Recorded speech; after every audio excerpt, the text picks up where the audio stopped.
Welcome to Data Center Go-to-Market Sales and Marketing Q&A, the weekly live show where each week we tackle a handful of the biggest sales and marketing challenges that we're hearing about from all over the global data center, digital infrastructure, and critical facilities ecosystem. Regardless of whether your company is a data center operator like a colocation or hyperscale, edge modular data center provider, or perhaps you do something related to data center technology or data center facilities, or maybe your company operates in and around construction, real estate, or the investment part of the data center ecosystem, or perhaps your company is all in on outsourced sales and marketing or some similar business model related to that. But regardless of what your company does and what your role is on the go-to-market team, you're for sure in the right place if you're looking to level up on your personal impact, your professional impact, your team's impact, and your company's growth trajectory, regardless of what your role is. Perhaps you work in some facet of sales, like as an account executive, an account manager, like in post-purchase, like client success, or maybe early on, like a sales development rep or a business development rep, or perhaps you work in some facet of marketing, like event marketing, field marketing, social media, content, demand generation, product marketing. Maybe you work as a product manager or in some form of innovation for your company, or perhaps you have both a direct and an indirect playbook and you work in channel partnerships, or maybe you're the one who operates at a 30,000 foot level, who's the executive sponsor, whose job it is to go out into the marketplace and recruit the best and the brightest to join your team, to get the right people sitting in the right seats on the bus, rowing the boat at just the right time, playing their musical instruments at the right tempo, at the right volume, reading from the exact same sheet music to orchestrate this magnificent opportunity for growth within all things data center, digital infrastructure, and critical facilities. If this is the first time that you're joining us for Data Center Go-to-Market Sales and Marketing Q&A, we are thrilled to have you with us. Let us know in the comments what your company does in the data center ecosystem. We'd love to know. If you've been with us before, welcome back. If you're a frequent flyer, we're thrilled to have you with us as well. So what is on the agenda for today's show? First up, we're going to talk about how a colocation, cloud services, and connectivity provider attracts potential new customers. Then we'll move into public cloud infrastructure, and in particular, how a public cloud business development leader can establish a competitive advantage. After that, we'll talk all about how a data center investment management firm can improve its answer rate when it is prospecting. Then we'll take a real quick break for a message from our sponsor. And as we come out of halftime in this week's Data Center Go-to-Market Sales and Marketing Q&A show, we'll talk about a facet of data center facilities and how a data center mechanical infrastructure contractor can improve its business development. Then we'll look at how to increase data center sales and grow revenue. And as we head down the home stretch on this week's Data Center Go-to-Market Sales and Marketing Q&A show, we'll get into how to engage data center prospective customers in meaningful, impactful, and differentiated ways. If you have an idea for a topic, for a question or a challenge that you or your team members are currently facing as you scale your own go-to-market sales and marketing strategy and tactics, feel free to leave that in the comments on whatever platform that you're watching on, and we'll add that to the consideration queue to address in an upcoming show.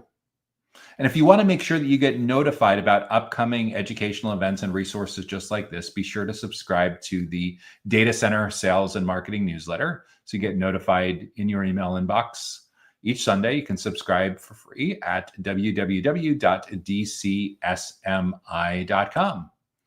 So without any further delay, let's jump right into this week's first topic, first question, which is, how does a colocation, cloud services, and connectivity provider attract potential new customers? That is a terrific question.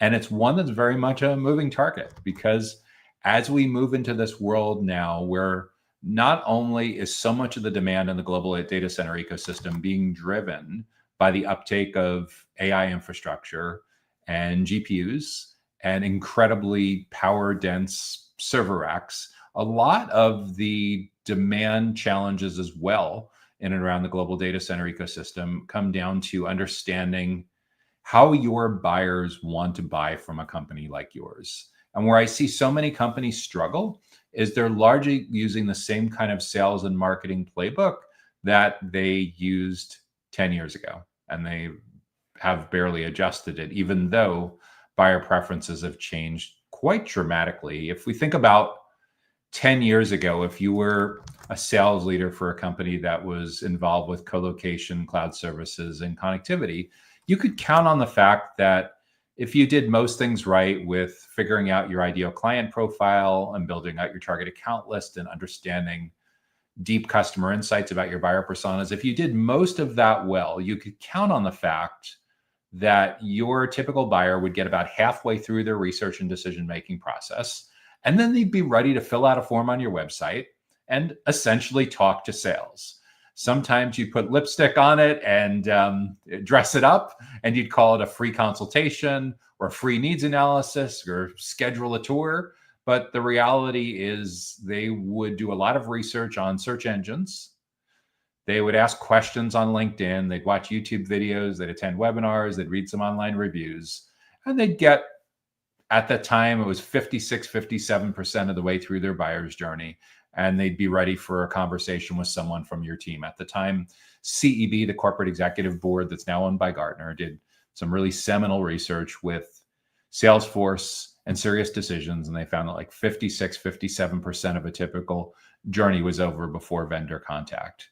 That, however, so it wasn't too bad. You were still in there for the final 43, 44% of their research and decision-making process, your sales cycle. That now is very much a point of nostalgia. Why is it a point of nostalgia? Well, 10 years of digital transformation, millions of baby boomers retiring, and a lot more Gen Z and millennials in decision-making roles, tens of millions of people working from home at the beginning of the 2020s and getting really, really used to these remote and hybrid workforce arrangements. And that 56, 57% number has jumped all the way to 83%, and it's continuing to accelerate. What does that mean? By the time you meet a prospect, a future client for your company, they're usually almost ready to buy, like 83% baked. They're 83% of the way through their ball game before you're invited into the stadium or the arena. Imagine that. Imagine being a professional football team or soccer team or baseball team or hockey team, and the other team is allowed on the field before the game, 30 minutes, an hour before the game to warm up and everything. And you, for whatever reason, they don't like your job title. And they say, you know what? No sales folks allowed in the stadium till the game is 83% of the way over. You'd be like, what the heck?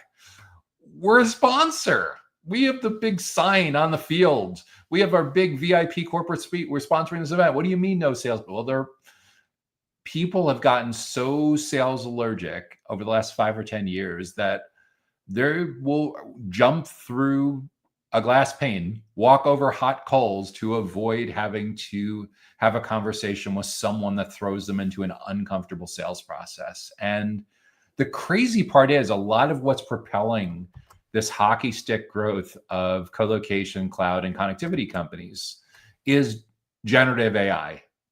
All the tools that we now, that barely existed 3 years ago, like ChatGPT and Copilot and Gemini and Claude and Perplexity and Grok, like this category didn't exist a couple of years ago. And now all of a sudden, people have gotten so used to leaning on these tools and these apps for all of their information that one, massive amounts of market share is going away from traditional search. This is why Google, why Alphabet had this, what they called, I guess, a code red event a year ago, where they're like, we got to figure this out, or this is an existential threat to our business. Ironically, they figured it out so well that they had a record-breaking quarter. But like, this changes the nature of how people research to the point where you're now, as a salesperson, as a marketer, as an account manager, as a founder, of an executive, as in colo and cloud and connectivity, you're now in competition with the self-service apps, the chat apps, the LLM apps on people's phones and on their desktops and their laptops for these early conversations. It's crazy. So this changes the nature of who you hire. What's happening, what we see increasingly is not only are chief revenue officers, chief commercial officers, CEOs of smaller companies deciding to segment up their teams. They've historically always segmented up sales teams by geography, right? Territories. They've segmented by life cycle stages. That's why like SDRs and BDRs talk to people early on. Account executives get the sale over the finish line. Account managers land, expand that relationship, cross-sell, upsell, onboard, kind of that post-purchase motion. So it's always been segmenting by life cycle stage. There's always been segmenting by geography, and there's always been segmenting by client size. This is where you'd see companies that segment and they have their SMB reps, small, medium-sized business reps selling small, high volumes of transactional deals. They have like mid-market reps where maybe you have a 3 to 6 month sales cycle and you're selling something that's in the tens of thousands. And then you have your enterprise reps where they may be working on a deal for 6, 12, 18 months or longer, but they're huge deals. They're 7, 8 figure deals or more. And there could be a dozen or more stakeholders involved on that decision committee. So very common to see segmenting geographically, segmenting by life cycle stage, segmenting by deal size. We see another segmentation happening now, though, that's very pronounced. We see segmenting by vertical industry expertise. And the reason that that's especially important is in a world where so many IT buyers and so many engineering buyers, so many of the typical target buyer personas for a colo, cloud, and connectivity type of company, in a world where they've become so averse to spending time with sales, what they are still willing to do is they are willing to spend time with peers. This is the reason why they belong to communities and ecosystems and conferences, and they still need to learn. So to the extent that your commercial team members, your go-to-market team members resemble and have similar backgrounds as peers from formerly working as peers or in a similar kind of company before they came over to your company, that is a very valuable hire that we increasingly seeing being made across the board throughout the global data center ecosystem, not just at the operator level, but with technology and facilities companies and construction and real estate companies. So in other words, perfect example, like if you were the VP of IT or the CTO for a hospital, a group of hospitals, let's say you were in charge of all the IT, you had 50 direct reports across 4 hospitals or something like that.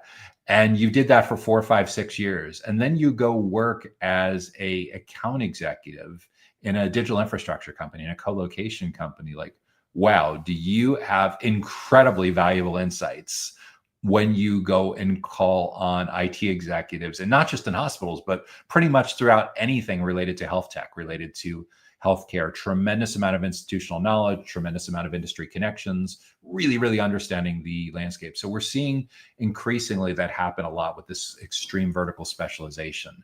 At the same time that's happening, of course, your website and your lead generation campaigns and your social and your email, your digital ad strategy, and of course, your event strategy needs to be in lockstep with that. People that are sales allergic don't want generic stuff forced on them anymore. They want things they want educational resources, educational events that are hyper specific to their job role in a company in a specific geographic region of roughly the size company that they're in, of a similar kind of industry, of a similar kind of business model or vertical that they operate in. And the more hyper specific your sales team is, your account executives are, your sales developers, your account managers, your breakfast seminars, your webinar series, your website, all of that, the more hyper specific it is to who they are and what they care about, the more likely it is that you'll successfully cut through the noise and win against self-service. And that's what we're largely talking about here, is you are in direct competition for the relationship that your prospects and clients have with their favorite chat app, with their favorite LLM app. If you've ever had someone half jokingly, half seriously say about a friend or family member that, oh, they're in a long-term relationship with ChatGPT or Gemini, like they should get married, they should get a room. Like, people say that half jokingly, half seriously, but there are now prognosticators that are predicting within less than a generation that our kids or our grandkids, some of them will have an AI spouse. It looks something like a robot with it perfectly anticipates their needs.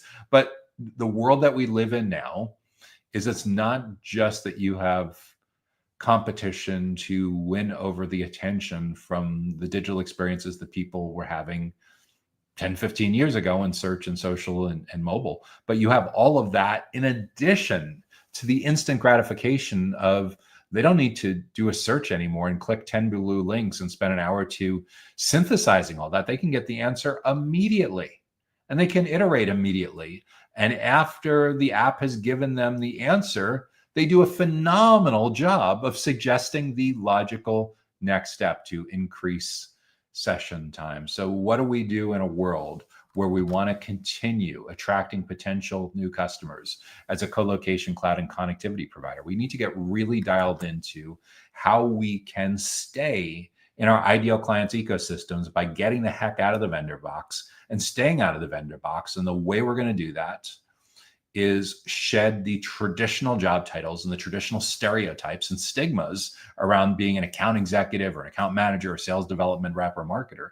And instead, we need to look a lot more like teachers and consultants, subject matter experts, trusted advisors, maybe even thought leaders. And we can't do it for everyone. We can't boil the ocean, but we can be very deliberate and hyper specific about making this professional development, this learning development pivot a reality for very specific high value segments of the market. So this starts with to figure out how to attract potential new customers. Let's get a lot more specific about who these new potential customers are. Like, do we have a well-documented ideal client profile, or do we need to go back to the drawing board and look at your website and look at your logos that are up there and your testimonials and your reviews and your case studies? And from that, can we infer geographically where your ideal clients are located? Can we infer the company size that's the right fit that we should be spending time with when it comes to your co-location, when it comes to your cloud services, when it comes to your connectivity? What's the minimum size that a prospect's company needs to be able to afford your minimum programs, your minimum packages, your minimum services? You know what they are, right? What is that aligned to? Do they need to be a 10-person company, a 50-person company, a 100-person company? How much revenue? You may be used to thinking about kilowatts and megawatts and square footage and racks and cabinets. The reality is when it comes to prospecting and getting really dialed into that ideal client profile, we need to normalize around how big or small that company is. So that's the low end of the range. And then at the upper end of the range, when we look at where you've been most successful, where your happiest clients are, when we look at the logos, the testimonials, the reviews, the case studies, when we look in your CRM, what do we notice about where our effectiveness and impact falls off a cliff when we get to a certain size company? In other words, is your company really successful selling to a Fortune 50 client? Are you really successful selling to a Fortune 500 client, a Fortune 1000 client? Maybe you are. Typically, bigger companies do well selling to other bigger companies. So if someone from Digital Realty or Equinix is asking this question, obviously they're not going to feel any uncomfort. They're not going to run into very much friction selling to the biggest of the largest companies. However, if you're a company that provides colo, cloud services, and connectivity, is a 50-person company with 2 or 3 facilities that did 8 million in US annual revenue last year, your local currency equivalent, well, you might run into some credibility problems selling to a Fortune 500 or a Fortune 50 company. And you may have determined that our sweet spot really is, well, they should be big enough to afford our minimum programs. They should have at least 10 employees, but once they get beyond 1,000 employees, our likelihood of being able to successfully market, sell, and service that account really falls off the cliff. So that's your range. And what does it usually come down to? It's not just their perception of your company size. It's things like integration requirements, compliance requirements, regulatory requirements, personnel requirements in specific locations, a host of issues, and aside from just the financial realities. So there's geography, there's company size, and especially when it comes to co-location and cloud services and connectivity to a certain degree as well, certain geographic regions and certain industries require certain compliance credentials on your part. And either you have those or you don't, especially if you're going after regulated industries. So if you have what you need to in your particular geographic region to sell to hospitals and doctors' offices and pharmaceutical companies and biotech companies, well, then you should go all in on making that a big part of your ideal client profile and your target account list and what you're doing with educating and building trust for the prioritized buyer personas in that particular segment. If, on the other hand, you do not have those credentials and you know you're going to be disqualified really, really quickly, well, you should list that kind of healthcare vertical as well, because that should be an exclusion. So in other words, when it comes to filtering for an outbound campaign, make sure you explicitly exclude the kind of clients that you can't work with, in addition to the explicitly including the ones that you can. And it's the same thing with ads. Let's say, for example, you're running LinkedIn ads. So in LinkedIn Campaign Manager, you can include certain industries and you can exclude certain industries. When it comes to your website, you more than likely have who we help pages for specific industries. Obviously, you want to have a dedicated page for each of the prioritized industries and the prioritized buyer personas that you work with. And along the same lines, you don't want to have a page for industries that you do not work with. When it comes to your lead generation forms and your drop-down lists, it actually can be a really good idea to have the industries that you work with and don't work with, because if someone selects one of those industries that you don't have the credentials to be able to work with, that helps you to immediately segment them out in your filters and in your saved searches and whatever segmentation strategy you're using in your CRM. In other words, you can route the high priority leads that score high to your sales team immediately based on them picking an industry and hitting a certain kind of your website and a named account. And conversely, if they select an industry that you don't work with, well, you either don't send them, you certainly don't send them to sales, but you may not nurture them at all. And again, it's really what your priorities are for growth. So when it comes to how a co-location cloud services and connectivity provider attracts new potential customers, get really, really clear on who these new potential customers are. Really dial in that ideal client profile,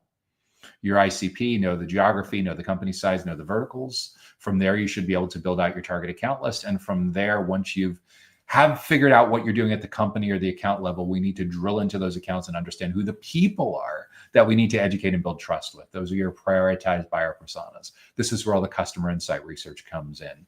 We're the most important economic decision maker, your primary buyer persona, the second most economic decision maker that shows up on the decision committee, your secondary buyer persona, and really understanding at a deep level in their own words the 5 or 6 big goals they're working on individually, as a team, and as a company, and the 5 or 6 biggest struggles that they have individually, as a team, and as a company. And we really need those goals and those challenges in their own words. It's incredibly important not to guess, but to actually get those insights in their own words. Because once you nail that, it becomes way, way easier to have website copywriting and email subject lines and digital ads and event strategy that is perfectly aligned with what is top of mind for that particular segment in their own words. Most of the time, when what you're doing with marketing and lead generation and nurturing and sales enablement, events and ads, when it's not resonating, when it's falling flat, it's usually because someone has skipped the step, has taken a shortcut, where they're making too many assumptions without doing their homework, without doing the actual research. So once you have those 10 or 12 goals and challenges for your first and second most important buyer personas, those 10 or 12 goals and challenges should play a huge, huge factor in your educational event strategy. In other words, if you want to attract new potential customers for Colo Cloud and connectivity, and you know for your 2 most important segments what the 10 or 12 topics are that are top of mind, you know what, for those next 10 or 12 months, take 1 topic a month, and that's your event for that particular month. So if they're worried about cybersecurity integration following mergers and acquisition or whatever, and that's showing up as the number 1, well, the title of your very first event for that particular buyer persona that you're going to invite the folks to that are in that segment aligns perfectly with what you heard is the most commonly heard goal that that particular persona is working with. And if you determine that most of your prospects for your Colo Cloud and your Colo Cloud services and connectivity are within a reasonable drive of your location where you'd host these events, then host these events in person.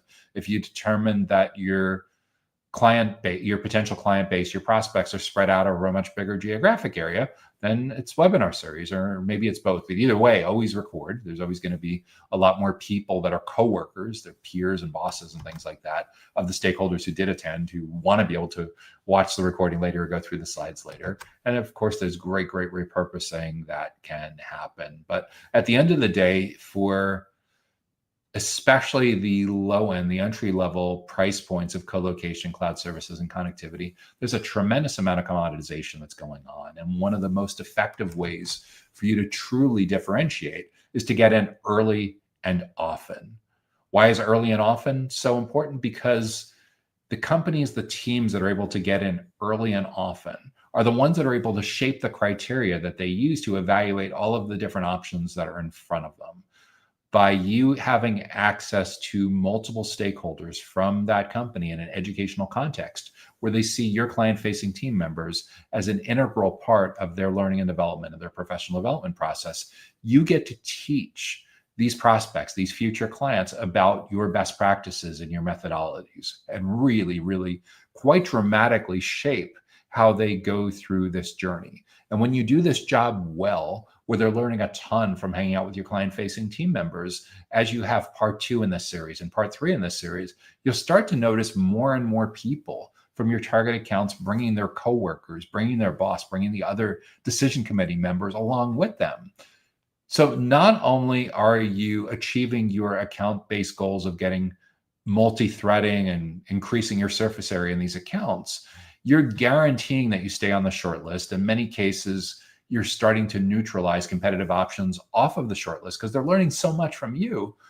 You're starving the oxygen away from competitive alternatives. You're also doing something incredibly valuable in the formative stages of the journey. A lot of times when you're absent from that first 83% of the journey and you're only in there for the final 17%, one of the biggest struggles that account executives have, that sales teams have, is they feel like they're talking to a wall. They feel like they got in there too late. They feel like the person they're talking to has no interest whatsoever in listening to their advice and insights on how they may be driving their company straight off a cliff. And what that's usually a symptom of is getting in there too late. What was the pop song in the 70s? Carole King, "It's too late, baby, it's too late." There's a lot to be said for in a self-driven journey. It's so important to figure out a way for you to get in early and often, with the right people in the right places at the right time, and most of all in the right context. So you see your client-facing team members as teachers and consultants and subject matter experts, trusted advisors, maybe even thought leaders. So incredibly important. So this is what allows you to drive alignment, and a lot of what it means to be a account executive, an enterprise account executive or mid-market account executive in the modern self-driven buyer's journey is a lot of what you're doing is helping your internal champion drive alignment throughout the rest of their team and other stakeholders in the company to get your initiative over the finish line. And it's so much easier to proactively address this in the formative stages of the journey when they're open to learning, as opposed to being thrown into a situation where you're immediately treading water. And the only thing that's going to change their mind is reducing your price, killing your profitability, potentially destroying your team's morale, company survivability, a whole host of bad factors by simply not getting in there early. So I'm a huge believer in getting in there early and getting in there often. Think about 28 touch points that need to be covered between complete stranger and purchase decision. A once a month series gets you in there covering 12 of those 28 touch points. A newsletter, videos, podcasts, webinars. Again, we want to saturate. We want to take the oxygen away from competitive options by making it so incredibly enjoyable and so valuable for them to keep learning from your client-facing team members. Now, a question that a lot of times people have, especially in mature categories like colo, cloud, and connectivity, is what happens if you've exhausted all of your available internal subject matter experts' ability to cover these topics? The first thing is, have you really exhausted this, or you're not getting the cooperation you need? If you're not getting the cooperation you need, that is a C-level conversation, because what that means is your CCO, your chief commercial, your chief revenue officer in a smaller company, the CEO needs to say, look, We are fed up with our prospects and our clients treating our team members like crap. We're fed up with the ghosting, the condescension. We're better than that. We have some of the smartest people on the planet when it comes to colo, cloud services, and connectivity. And it's time for us to let the industry know about it. This is the reason why we are going all in on this educational event strategy where we have 45 minutes of undivided attention with the right people and the right accounts every single month, month after month. And we're going to dramatically impact how they shape their criteria that they use to evaluate our category. So if you actually have the C-level alignment and you do legitimately exhaust your internal subject matter experts, the next thing to do is to look at your channel partners. Among your channel partners, among your vendors that you work with, who can supply great speakers, among your contractors, consultants, who could be a great speaker. Could you host a client panel? Could you host a channel partner panel where you interview 2, 3, 4 guests, kind of like TV newsletter style, conference panel moderation kind of style? There's a lot of different ways to tackle this. But at the end of the day, we want to educate and build trust, like our company's survival depends on it, because it does. This nonsense of thinking that you're going to skip doing all of this work and instead buy your way in by spending a ton of money on ridiculously expensive national and global conferences and having the most lavish golf tournament that was ever sponsored, short of having Tiger Woods driving the golf cart along with your golfers, or having the most ridiculously lavish cabana party that had a Grammy award-winning artist up on stage performing there. Like, you can do all of these crazy things, and it's possible that some of the prospects might remember that you spent this crazy money, but the one thing you won't be doing is driving transformation and driving alignment across multiple stakeholders in a company. And what's so incredibly important for these kinds of initiatives when it comes to digital infrastructure, when it comes to colo, cloud services, and connectivity, is getting multiple stakeholders from the same company on the same page. And by far and away, the most effective and the most cost-effective way to do this is to go all in on owned events, not paid events, not bribed events, not playing shell game kind of events, but at genuine events where you're educating and building trust and becoming an integral part of your most important buyer personas, the way that they learn about what's going on in other companies and how they keep their skills sharp. And the better job you do with that, the more it is a supremely natural process to have them keep coming back over and over and over again. PR giant Edelman in LinkedIn does this fantastic B2B thought leadership every year. And they found in the most recent iteration of their annual thought leadership report that your salespeople are 95% more effective with their outbound when your salespeople and your company are seen as thought leaders. 95% more effective with outbound. So if you're leaning on outbound to get the attention of the right people and the right accounts, nearly 100% more effective if you're going in from a position of your team members, your team, you're part of the company, your company as a whole, being seen as the go-to thought leaders when it comes to anything and everything having to do with co-location, cloud services, and connectivity for a company that operates in your geographic region, that markets and sells and services to companies of a certain size and certain industries with certain kinds of job functions. Remember, we don't need to be everything to everyone, but we do need to completely dominate. We need to completely saturate our ideal client profile, our target accounts, and our prioritized buyer personas. And the better job you do with that, the more you're going to attract the right potential new customers to your co-location, cloud services, and connectivity. So that's what I would be thinking about for how a co-location, cloud services, and connectivity provider can attract potential new customers. If you're getting good value so far from this week's Data Center Go-to-Market Sales and Marketing Q&A show, make sure that you help to spread the word by hitting the like button. So what is up next? What are we going to talk about next?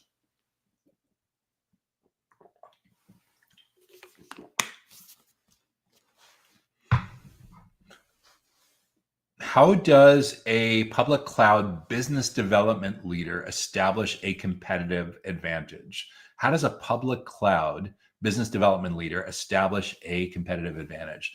That is a fantastic question. So when it comes to public cloud, there are multiple tiers. There's no real disputing the fact that Google Cloud and Amazon Web Services and Microsoft Azure pretty much owns that top upper echelon of tier, with perhaps Oracle now coming on as a fourth legit contender at that tier. And then there's the next level beyond that. And then there's the level at which I usually get most of the questions from, is that third level that's 2 levels below that. And most of the time, the companies that offer public cloud, where they're open to the reality that their competitive advantage is something they need to think about, as opposed to it being purchased over the years for billions of public shareholder value, but it's something they actually need to earn over time. A lot of the differentiation is recognizing that there's product manager differentiation, and then there's buyer's journey differentiation. What does that mean? Well, when it comes to providing public cloud services, obviously there's a lot your product manager, your product management organization, depending on how big your company is, needs to do with getting as close as possible to your end clients. Generally, the smaller the company is, the more likely it is that you're not just offering public cloud, and it's not just direct connect out of a co-location facility, but a lot of times it's multi-cloud, it's private cloud, it's hybrid cloud. There's a lot of different cloud infrastructure kinds of arrangements. And every once in a while, those second and third tier companies do legitimately get a gift when you look at your LinkedIn feed or wherever you're getting your news from, and you realize that one of the big guys is having a massive outage, or one of the other companies that's a support part of that ecosystem. Like, as we're hosting this event today, one of the big CDNs, with the content delivery network, the kind of caching companies, also had a major outage. And all of this makes it possible for the little guys to democratize part of the competitive roadmap, because rather than playing on your client's sense of being safe by picking one of the big guys, you're actually able to point out that, yeah, you picked one of the big three, one big four, and how did that work out? Look at how many times they've been out with very well publicized outages over the last several months, over the last year or two. So you're offering a version of that where they can control a lot more of the process and eliminate a lot of the single points of failure. So there's definitely the product roadmap, the feature set and everything, and the pricing parts of it. But I think a lot of what people are missing is the opportunity to win over prospects and clients and channel partners in the early and middle stages of their journey. Right now, by default, most smaller companies in that second or third tier of cloud providers try to emulate what they see the big guys doing. And that's an enormous mistake, unless you're Microsoft competing against AWS, or AWS competing against Oracle or Google Cloud. Unless you're playing in that $1 billion level, you more than likely have to work a lot smarter, because you just can't throw massive amounts of capital at building these huge campuses and dominating the headlines all the time. So what is a more practical way to establish that competitive advantage for a business development leader? I think, for starters, one of the biggest opportunity areas for a business development leader is to first pick an employer that has a really good reputation in the marketplace and that has a great public cloud product, because no amount of business development or sales or marketing or bells and whistles are going to make up for the fact of a company having a crappy product and a crappy reputation and lots of downtime problems. So you want to work with a strong brand. The second part of that is joining a company that has a strong go-to-market sales marketing alignment culture. And that's easier said than done. But in the world we live in now, where so much of the research and decision-making now happens in a self-service fashion, and in the public cloud category, nearly all SMB deals, small, medium-sized business deals on the commoditized cloud services, also happen in a self-service fashion. When it comes to these mid-market, when it comes to these enterprise deals, it's so incredibly important to have ridiculous amounts of world-class alignment across various members of your team. The silos simply can't exist. The silos are what cost you deals. Breaking the silos down so there's really strong collaboration is incredibly important. And it's even more important for this to start, this mandate this initiative, this culture, to start at the extreme upper levels of your company, especially if you're a small company yourself, meaning that if your company is sub 200 employees, the CEO literally needs to be sitting on making sure that this culture and this alignment and this collaboration is actually happening. If your company is significantly larger, if you're like that mid-tier where you're probably anywhere from 500 to 5,000 employees, and it's probably your chief commercial officer or chief revenue officer working with chief marketing and chief product and everything to make this actually happen. But what you're essentially looking to do is to figure out ways for your account executives and your business developers, your sales developers to be able to come in as early as possible in that journey so that they're seen not as a vendor, but are seen more like teachers and educators and trusted advisors and consultants rather than the traditional old-fashioned job titles. And along the same lines, marketers, so they're coming in much earlier than they ever did at any previous point in their career to gain the leverage that they need with their prospects, with their future clients. Along the same lines, marketers need to be prepared to go much deeper into the journey than they ever have in the past. It's so incredibly important to get marketing out of being buried under sales in the org chart and allow marketing to have an equal seat at the table, because sales is not the only function in your company that needs fantastic content, that needs fantastic educational events, that needs fantastic enablement.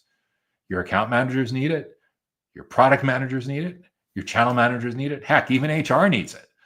So it's incredibly important when we think about, especially categories like public cloud, where the initial sign up is really just another starting line. And the real marathon begins at that point of initial sign on, because even if you have 12-month contracts, 24-month contracts, 36-month contracts, if your company completely drops the ball, if you have massive outages, if you have massive downtime, I don't care what the agreement says, they're looking for the exits. So we need to figure out a way not only for you to be working for a company that has a fantastic public cloud product, but has a fantastic culture around how your go-to-market team members collaborate together, so you show up and are seen as world-class educators, world-class consultants, world-class experts, thought leaders, trusted advisors when it comes to anything and everything that's relevant to public cloud for a very specific segment of the market. That's the key thing as well. The smaller your company is, the more incredibly important it is to get hyper-specific on your ideal client profile, on your target account list, on your prioritized buyer personas, so that when you're publishing, when you're creating and publishing these amazingly impactful educational resources and developing and promoting and hosting these amazingly impactful educational events, it's for a very specific kind of person with a very specific set of goals and challenges that you know that you can knock it out of the park with, that you have an incredible amount of insight, incredible amount of value to add to their professional lives. So that's what I'd be thinking about for how a public cloud business development leader can establish a competitive advantage. If you're targeting by vertical and you happen to have physical locations that are in close proximity to where your prioritized buyer personas happen to live or work, then for sure these educational events should be in person. Breakfast seminars, lunch and learns, after hours versions of these. Heck, for some of you, even a weekend or Saturday morning or something may be the best way to go. Usually it's not, unless you're selling to SMB, but for mid-market and enterprise, usually the more tried and true is breakfast events, mid-market, sometimes after hours kinds of things. But the key part is they can't see attending these events as going to an infomercial. No one needs to go to your event for you to read the website to them or read slides to them. They're going to these events because they want to learn about how other companies just like theirs are approaching some of their biggest goals and challenges when it comes to anything and everything that's directly and indirectly related to public cloud for a very specific kind of job function and a very specific kind of company in a certain geographic region of roughly that same kind of size. And the better job you do with that, the more likely it is that they bring their coworkers, they bring their peers along with them.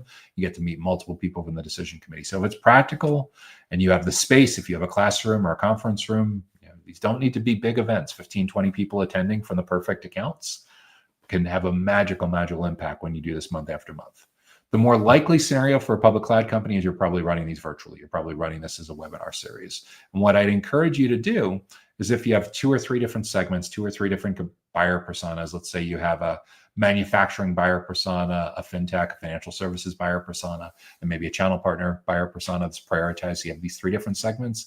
Don't be lazy. Each of them really deserves their own webinar series. So the first week of the month is your primary buyer persona. The second week of the month is your secondary. The third week of the month is your tertiary buyer persona. Of course, always record and make it available for people that weren't able to attend and to share with their coworkers and repurpose it dozens of different ways. But at the end of the day, what we really want to do is we want to make sure that among your prioritized accounts, that multiple stakeholders in those accounts know that you have some of the smartest people on the planet, some of the nicest, most helpful people on the planet, doing some of those innovative things that have ever been imagined for companies like theirs when it comes to anything and everything having to do with public cloud. And a better job you do with that early and often is so incredibly important. This is not one and done. Think about 25 to 30 touch points between stranger and purchase decision. The more likely it is that you will persevere and win. And needless to say, all of this doesn't have to be, the great part is compared to national and global events, your out-of-pocket costs are significantly lower. There's definitely still work that's involved that gets, like most things, by the time you've done this 2, 3, 4 times through the cycle, you'll get faster and you'll get more efficient. But the great part is with most of this is it's not very expensive to do. If you're hosting webinars, you know how inexpensive marketing tech is to host webinars and things like that. More than likely, you already have a CRM and an email marketing platform already. More than likely, you already have internal subject matter experts who can be speakers. So what are you really talking about? When you host these events in person, what I usually say is if your company has had pushback against what goes on your expense account, they're going to be thrilled when they see how inexpensive it is for you to bring 15, 20 people into the conference room once a month, a couple of times a month or something like that. What's it going to cost you to bring like bagels and coffee in for breakfast, or to bring in some salads or deli sandwiches or something like that in for lunch? A few $100s in the whole scheme of things with 15, 20 people, minuscule relative to the incredibly extravagant budgets that go into national and global conferences. So because your cost is so much lower, you can afford to be a lot more laser specific about having events that are for very specific people in very specific regions. Again, the segmentation and the personalization will win the day. But again, early and often, the right people in the right places at the right time, and most of all in the right context. So they see your client-facing team members as some of the best, smartest, most approachable, helpful people on the planet when it comes to how their company should be thinking about public cloud digital infrastructure. What's up next?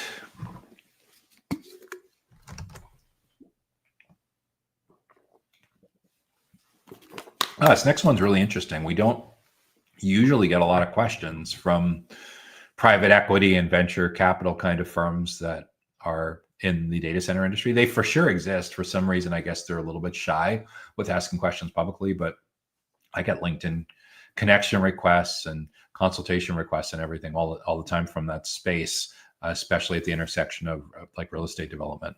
So how does a data center investment management firm improve its answer rate when prospecting? How does a data center investment management firm improve its answer rate when prospecting, its response rate when prospecting? This is a really interesting question because I didn't know that this was a thing. When it comes to, if we step a little bit outside of infrastructure as a service, if we step a little bit outside of the data center industry and we look at like SaaS, software as a service, VCs, private equity companies, typically don't chase founders. It's the other way around. It's founders trying to get a foot in the door to get a meeting with a potential VC, with a potential private equity kind of firm. I guess in certain instances, there might be cases where the partners are doing some outbound business development based on referrals, but it's usually the demand and supply is completely tilted in the other direction. So if I'm inferring what's going on here with improving the answer rate when prospecting, I suspect that the investment management firm isn't talking about finding companies to invest in.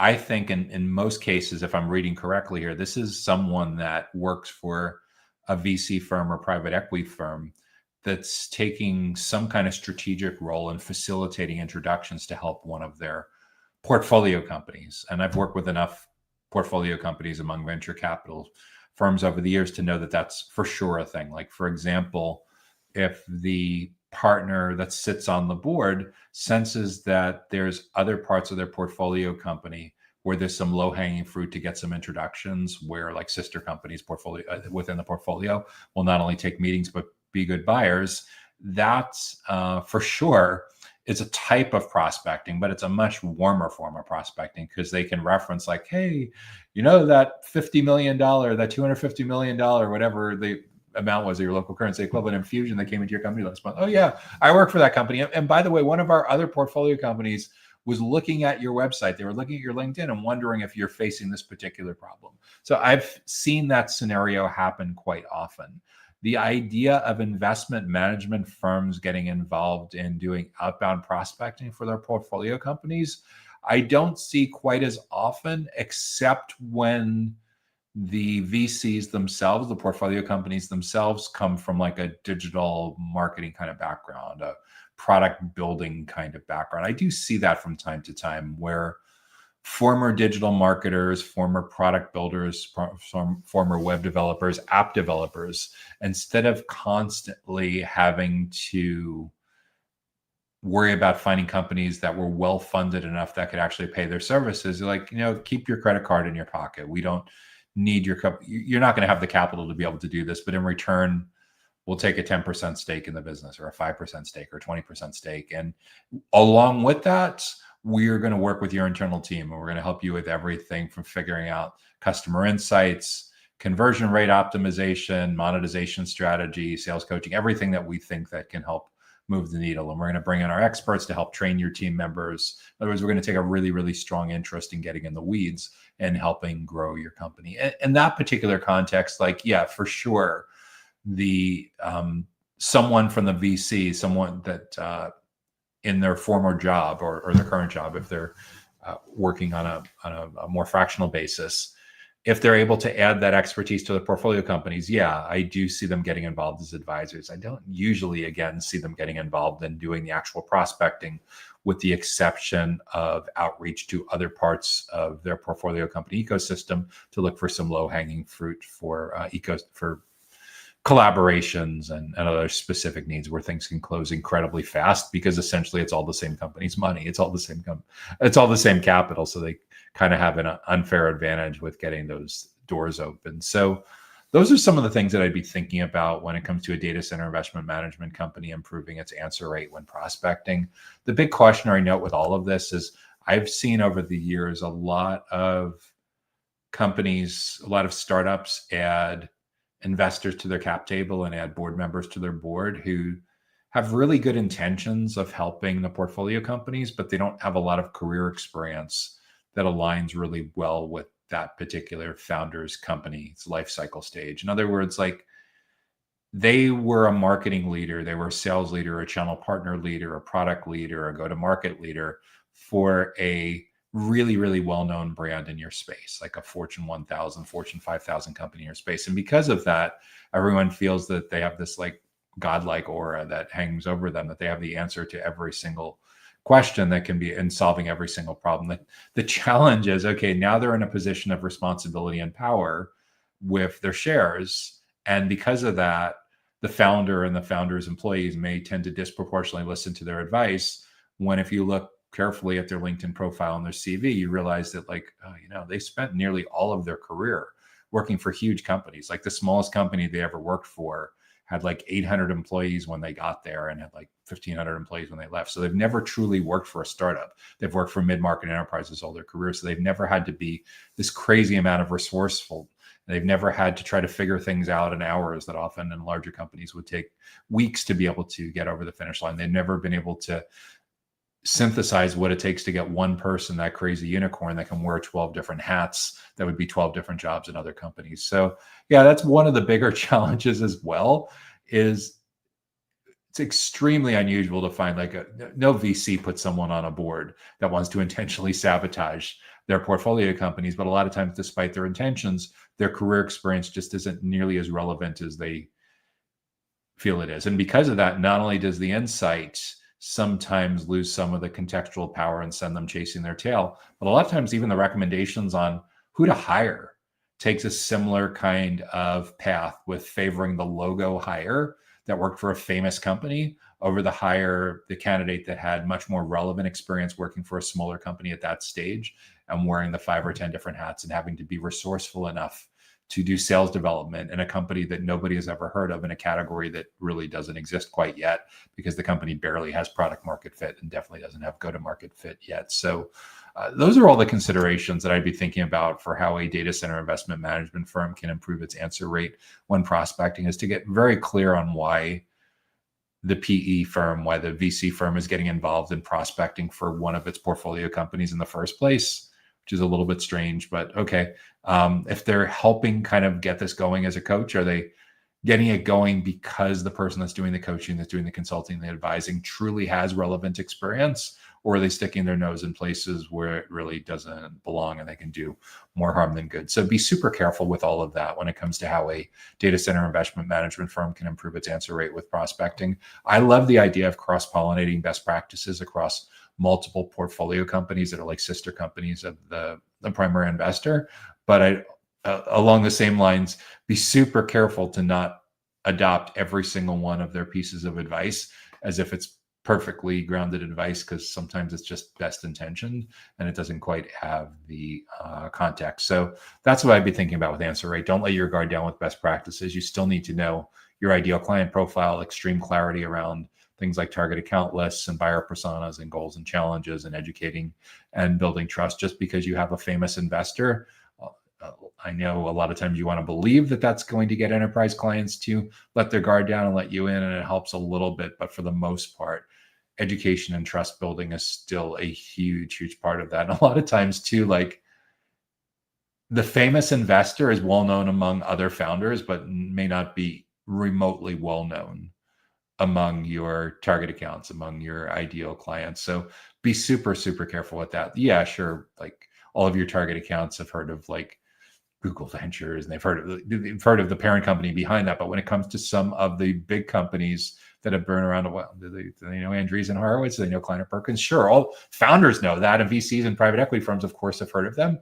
But are your buyer personas really impressed with that? I don't know. Do your homework. If you're selling to CFOs, selling to chief investment officers, for sure.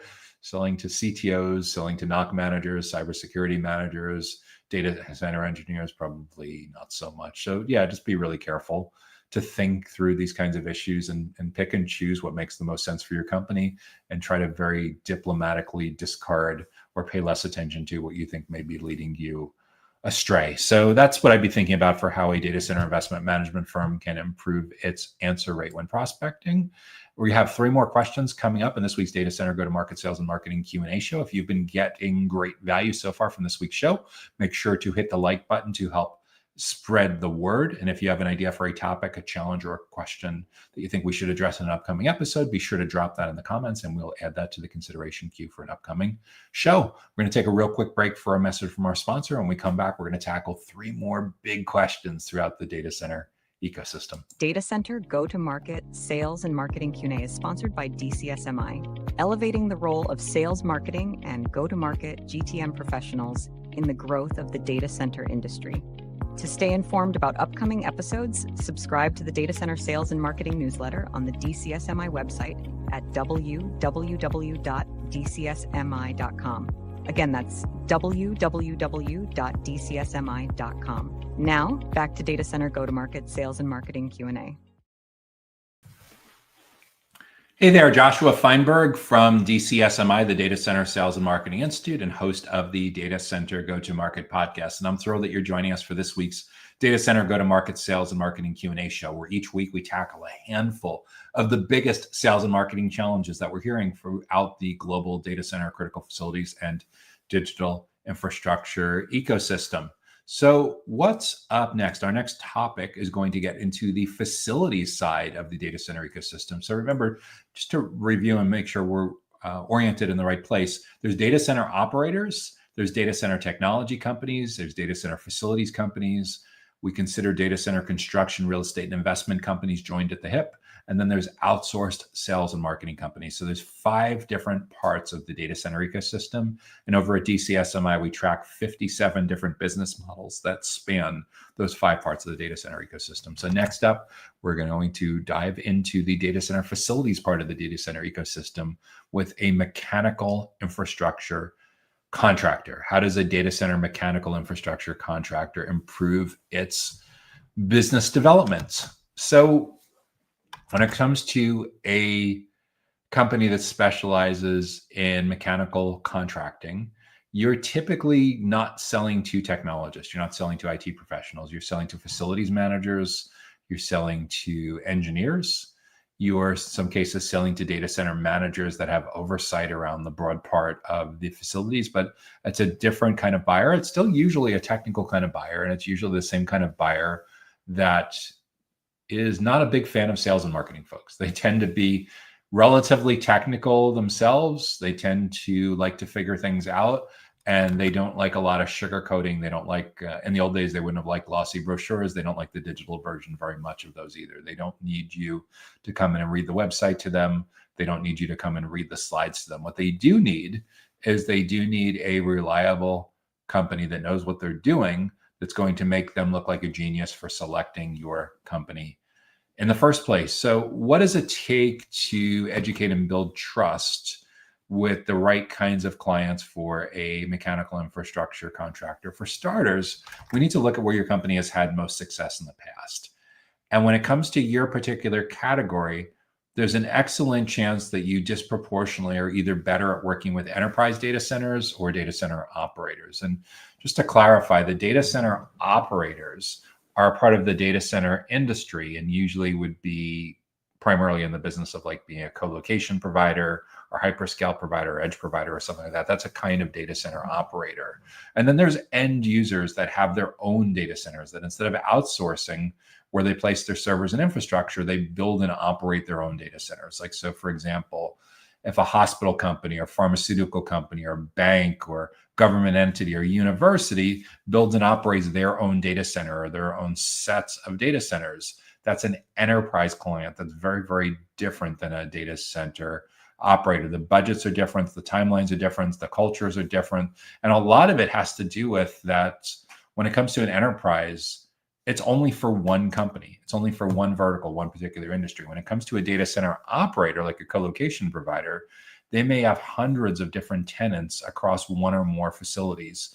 So standardization, speed, efficiency, everything becomes magnified. And when it comes to your particular category of mechanical infrastructure, more than likely over time, it's possible that you're equally good, equally effective, that it's equally profitable to have half of your clients with end users, half of your clients with operators. But more than likely over time, you're going to find that your location, your resources, your capital, your team members, your company culture tends to align better with one or the other. So once you've figured out at the company level how you want to attract and engage and generate leads and improve your business development, that needs to be documented somewhere, because everything starts with getting really clear about where these clients are located. And when it comes to mechanical infrastructure, unlike some of the IT-related businesses, technology-related businesses in the data center ecosystem, mechanical infrastructure almost always requires a significant amount of going on site. Yes, there's things you can do with IoT and remote sensors and automation that lessens the needs to go on site 100% of the time. But for sure, to be a mechanical infrastructure contractor, it is not practical for you to have global clients if you don't have team members, if you don't have employees, if you don't have contractors, channel partners, whoever is actually doing the work in physical, relatively close proximity to where your clients are located, and or travel budgets to potentially support this. And it depends on your category. I had someone on the podcast a few months back that works for one of the biggest global data center commissioning companies on the planet. And the gentleman I interviewed is based in Tokyo in Japan, and he travels a lot to Germany, Munich. So like obviously the client has a need for him to be making that travel. I don't know how many hours it is, but it's definitely not a quick flight from Japan to Germany.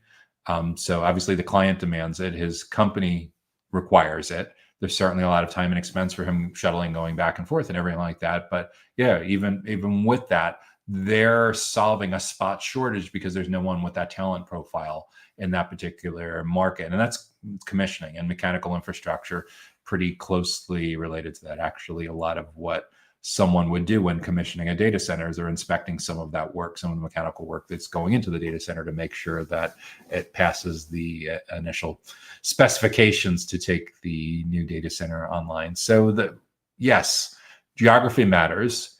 Company size is almost always going to be a factor, depending on how big or how small your company is, may dictate how big or small your target audience is. Like, in other words, a smaller mechanical contractor is probably is in most cases going to be more successful with smaller clients, and vice versa. Like, if you are a huge mechanical contractor, or you from a huge mechanical contractor firm, you'll likely have a lot more success selling to the biggest of the big data center operators, like selling to Digital Realty or Equinix or NTT Global Data Centers or Vantage or DataBank or Switch or something like that, selling to companies with hundreds or thousands of employees. Whereas a mechanical infrastructure contractor that, I don't know, has a half a dozen trucks and 20 employees or something like that, it may be a lot more challenging for you to get a foot in the door with one of these companies that have dozens of different facilities scattered across a nation or potentially around the world. So company size will definitely be an issue. How big do they need to be to afford your minimum installations and ongoing maintenance agreements? And at what size are they so big that they may outgrow your current capabilities, your resources to be able to handle a client like that? And then there's industries that come up. And the technology part of the data center ecosystem and the operator part of the data center ecosystem, to their end clients, industry tends to be a little more relevant, especially because in certain geographic regions, there's certain compliance requirements, especially for regulated industries. But the facility side, it's not quite as big of a deal. So you may be able to successfully service a handful of different industries or more. And again, the best way to figure that out as you're going through and documenting that ideal client profile is to simply look at where you've been most successful. For most mechanical contractors, you likely have logos on your website representing some of your favorite clients that you're most proud of. You probably have testimonials and case studies and reviews. In addition to that, or in lieu of that, for sure, you have like a CRM, a customer relationship management system. Figure out where you've been most successful geographically. That more than likely is going to align with where you have physical presence. What are their company sizes, from the smallest clients to the biggest clients that you want to be able to attract and improve your business development outcomes with? And are there certain industries, certain business models where you've been more successful than others? Again, for your particular category, I think the first split is really figuring out if you're going to concentrate more on enterprises, end users with their own data centers, or data center operators. And then even among data center operators, you may have capabilities that are really well aligned with smaller colocation facilities, or you may have capabilities that are really well aligned with massive hyperscale facilities. Or maybe you have unique expertise around edge data centers, small data centers that are really geographically spread out, and you have a fleet of trucks and personnel that are ideally suited for an edge provider that has a dozen different facilities and radically different locations. Again, these are all decision points that come up as you go and you figure out what you're going to target. And that ideal client profile definition will help you build out your target account list. And for your target account list, once you get down into the individual accounts, who are the people that your business development reps, your sales development reps, your account executives need to be educating and building trust, need to be creating awareness with. And those specific kinds of people, the most important kind of person we'll call your primary buyer persona. The second most important we'll call your secondary buyer persona. For most scenarios, it's like a data center manager, a facilities manager, a director of engineering, a VP of engineering, a chief engineering officer. There's a lot of different titles, but it's very facilities kinds of focused. And then once you have identified who's economically the most impactful, who's the second most impactful, is get together 10, 20 representative people from that segment. If you can interview them face to face or on video conference or by phone. If you can't, interview them at the minimum, like send out a survey, study their CRM records.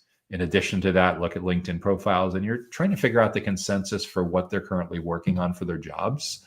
That is so critical that if they get right, we'll get them a promotion or a bonus. And if they screw up, could get them the opposite of a promotion or a bonus. And these are things that show up for sure on LinkedIn profiles with job descriptions like job postings for sure give you a lot of insight on that. If you have a good foot in the door with a specific existing client, and that client trusts you enough, or the prospect trusts you enough to share their OKRs, their objectives and key results, that can be incredibly valuable to getting clarity around the goals that they're working on individually and as a team, and potentially even as a company. Then we need to know what they're struggling with most. What's been their biggest source of frustration, their biggest challenge when it comes to mechanical infrastructure.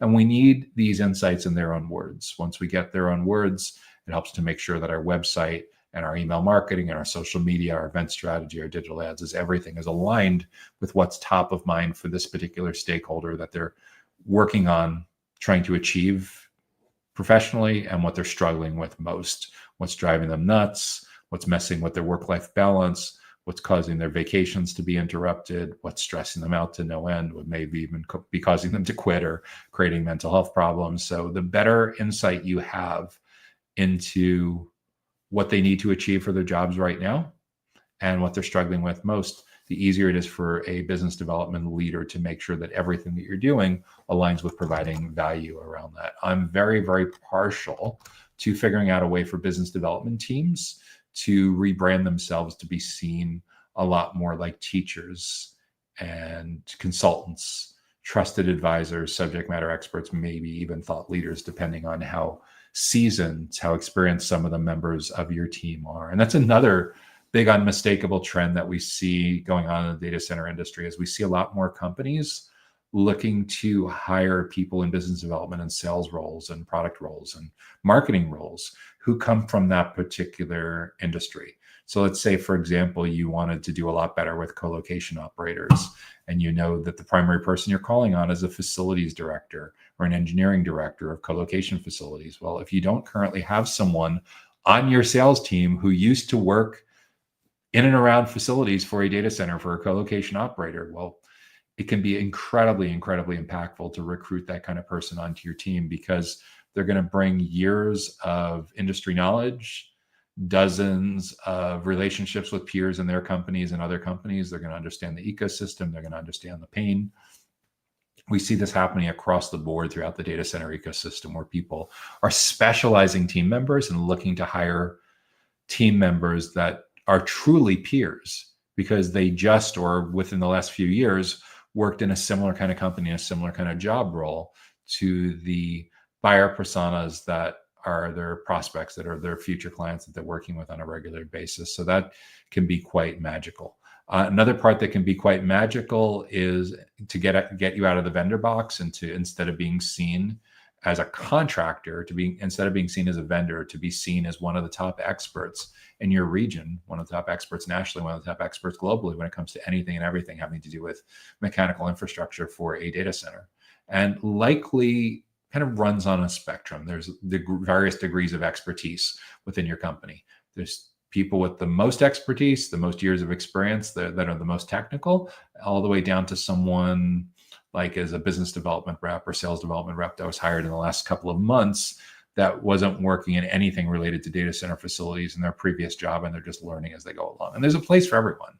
But at the end of the day, the goal really is, once we understand that ideal client profile and we have our target account list and we know our prioritized buyer personas, we want to put our team members, our client-facing team members, in a position where your prospects and clients are learning with your team members, where instead of seeing your company as a vendor that they buy from, that they see your team members as an integral part of how they learn how to do their jobs better.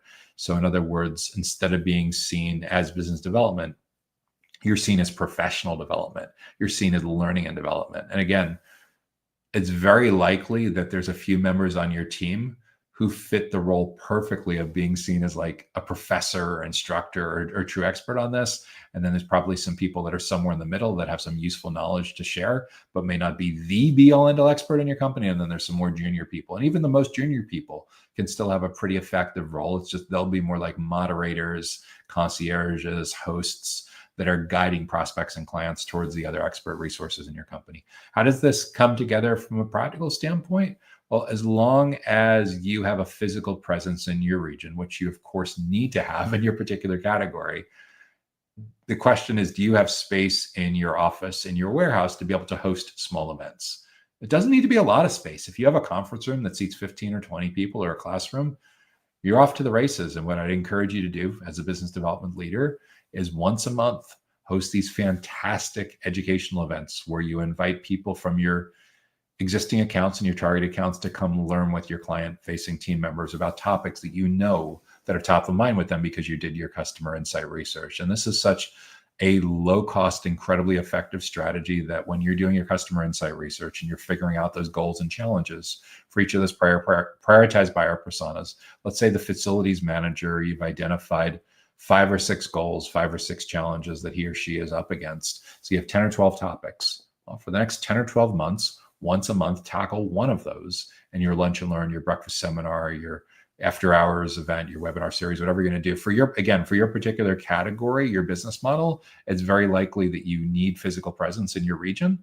And it's also very likely that your prospects and clients are in relatively close proximity to where your company is physically located. And if that's the case, I would always lean on the side of having these events in person.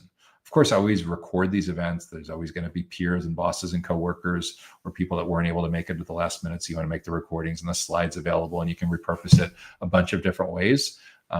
So what should you cover at these events? It's exactly the goal, or it's exactly the challenge that they told you about when you did your customer insight research. So let's say it's a breakfast seminar and you schedule this for 8:30 a.m. in the morning till 10 a.m. So they arrive, they check in, they have some breakfast, they get a time to chat and mingle with each other from like 9 to 9:40 of the formal part of the program with fantastic educational content. Maybe there's a workbook that goes along with it, or some handouts or worksheets that you give them to help you get even more value and make it even more tangible. The goal with that educational part is it should be so fantastic that if they went to that session at a national or global conference where you're competing against dozens of other topics, titles, and speakers, you're highly confident that your session would be one of the highest rated at the entire conference. And it would be a no-brainer that you'd be invited back next year, and you'd have a long line of attendees in that session waiting to talk with you after the session about hiring your company to do this specific work for them. It needs to be that good. So you do that from 9 to 9:45, obviously, because it's a small session, make it really participatory, give them a chance to answer questions throughout, obviously give them a chance to answer any additional questions at the end.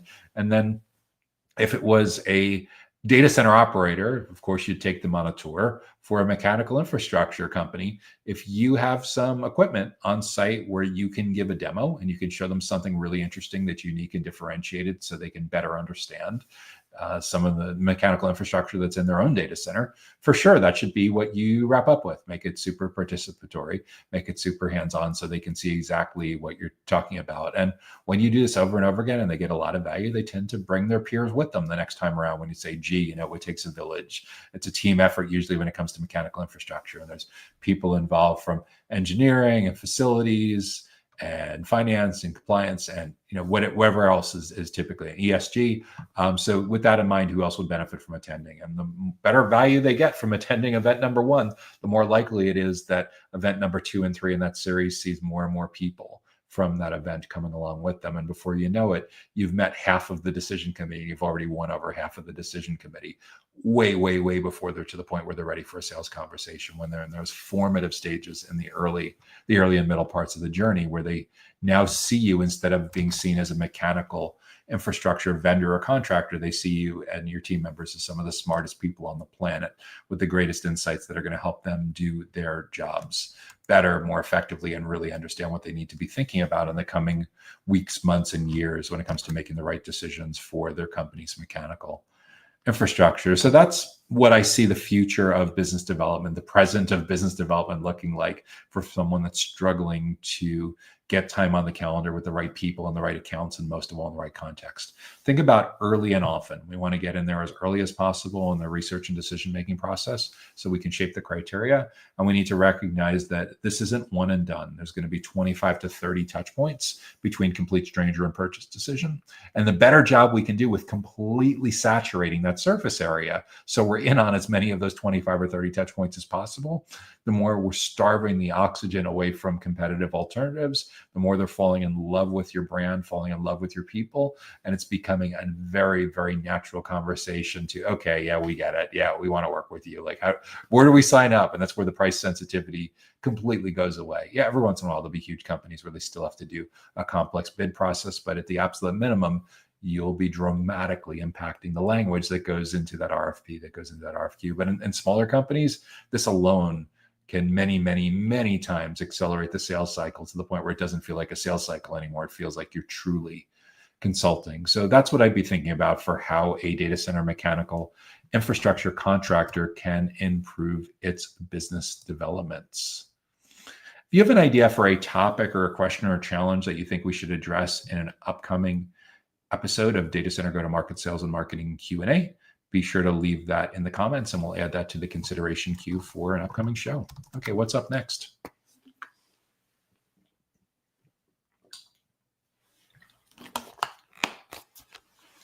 How do we increase data center sales and grow revenue? How do we increase data center sales and grow revenue? That's a terrific question. And it's interesting that they've asked this as two separate things, as if increasing sales wouldn't necessarily grow revenue. I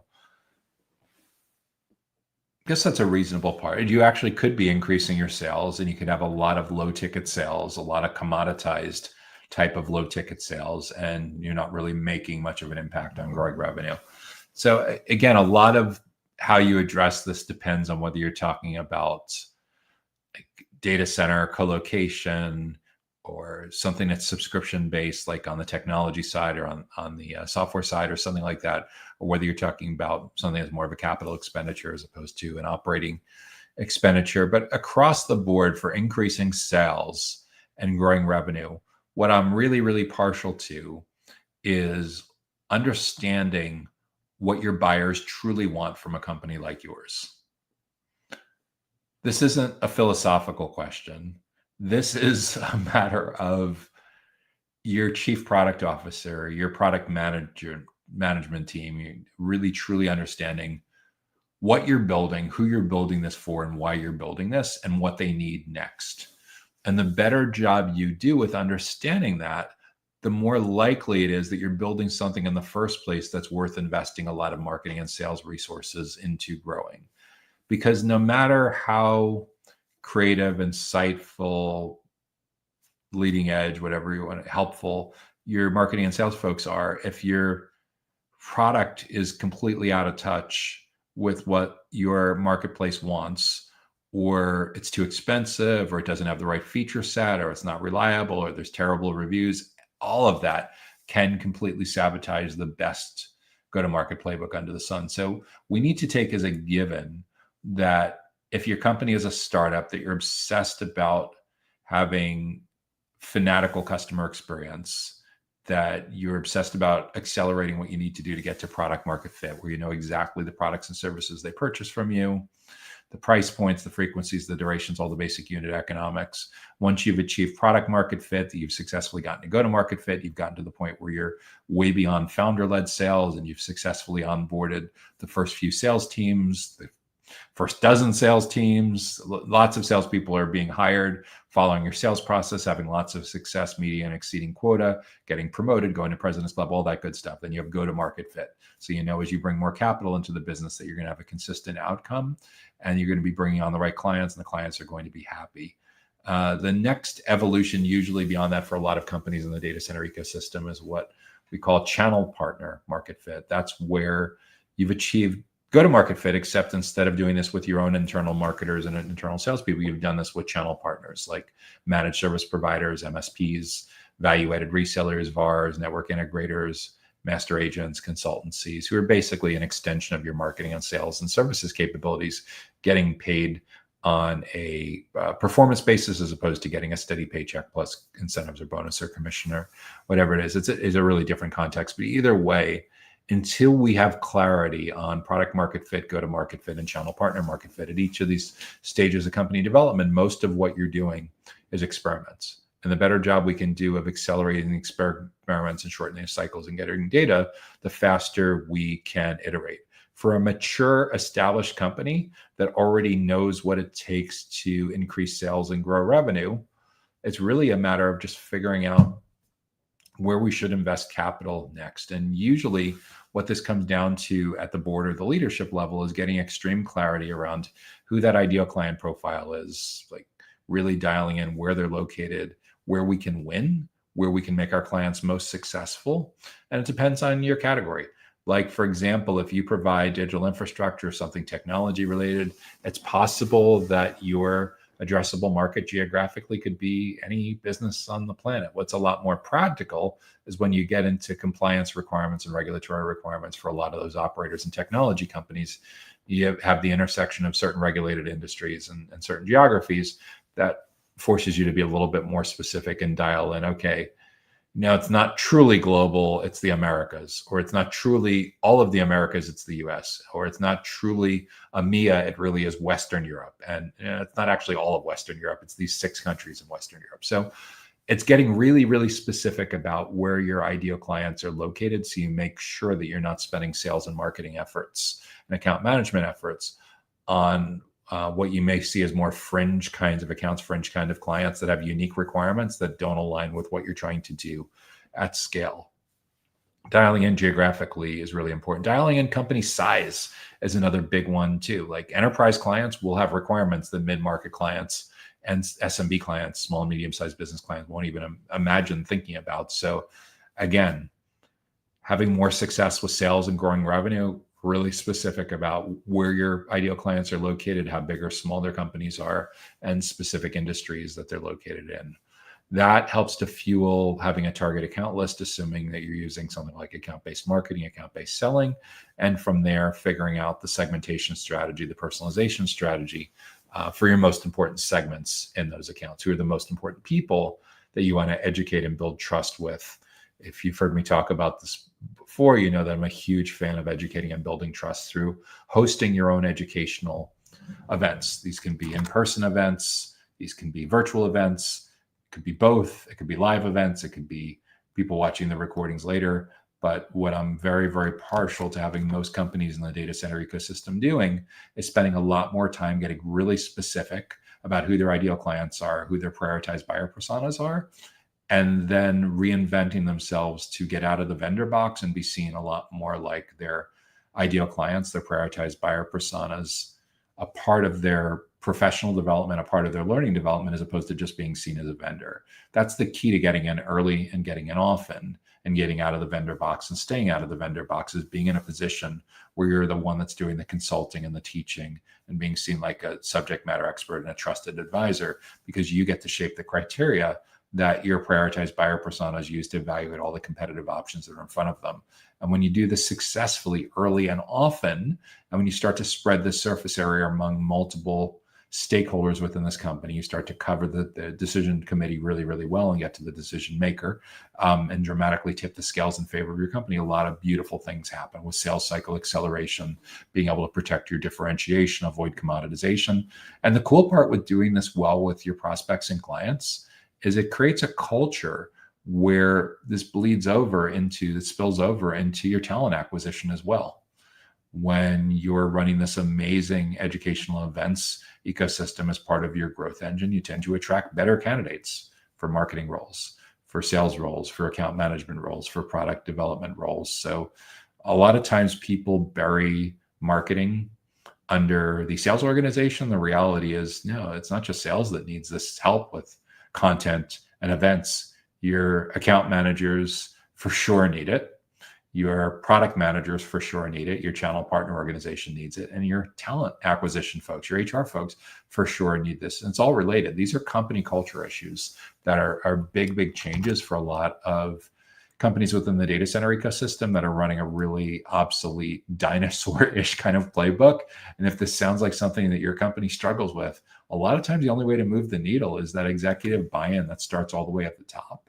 If you work for a small to mid-sized company and you're struggling with these issues when it comes to increasing sales and growing revenue, a lot of times your CEO literally needs to be the internal champion or being among the 2 or 3 executives that are really championing this whole initiative. If your company is relatively small, up to maybe a few hundred employees, the next size up, if your company's more mid-market, a lot of times like a chief commercial officer or chief revenue officer will spearhead this, or a chief marketing officer will spearhead this. And if you're part of a huge enterprise, this kind of initiative is usually decided at a division or a subsidiary level, like the VP, the managing director of your data center division, or the VP of EMEA or Americas or APAC or something like that, that has anywhere from a couple dozen to a few hundred direct reports. But these are big, big culture changes, and a lot of continuing to do the same things the way you've always done it is really, really hurting you and your company a lot more than you realize, because your tech savvy buyers have moved on. This isn't speculative that they're going to change their preferences. The preferences have already changed. SaaS companies rewrote this playbook over the last 5 or 10 years. And during the early 2020s, when tens of millions of people were working from home, it really, really accelerated.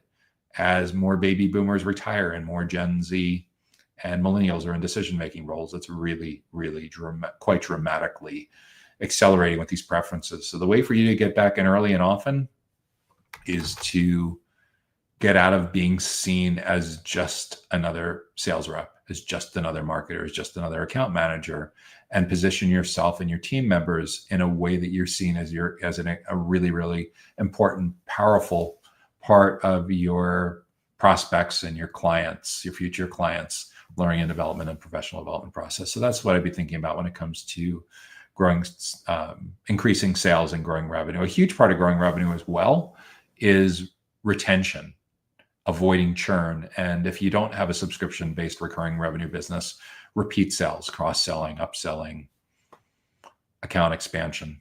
And that's where account managers, that's where customer marketing, that's where customer education, that's where academies, all of that becomes incredibly important. So over time, as you get better at this, there's a really strong argument for having educational resources and educational events that are pre-sales in nature, and having separate educational resources and educational events that are post-sales in nature. And when you get really, really good at this and you want to compete at a world-class level, you're not just dividing up those resources and their events between pre-sales and post-sales. You're dividing up by prioritized buyer personas with the specific use case for that particular job function or that particular vertical, and obviously prioritizing with where you're going to get the biggest bang for the buck, the fastest return on investment, the best unit economics, by prioritizing the highest value stakeholders and the highest value accounts. So these are all the considerations. This is what I'd be thinking about when it comes to increasing data center sales and growing revenue.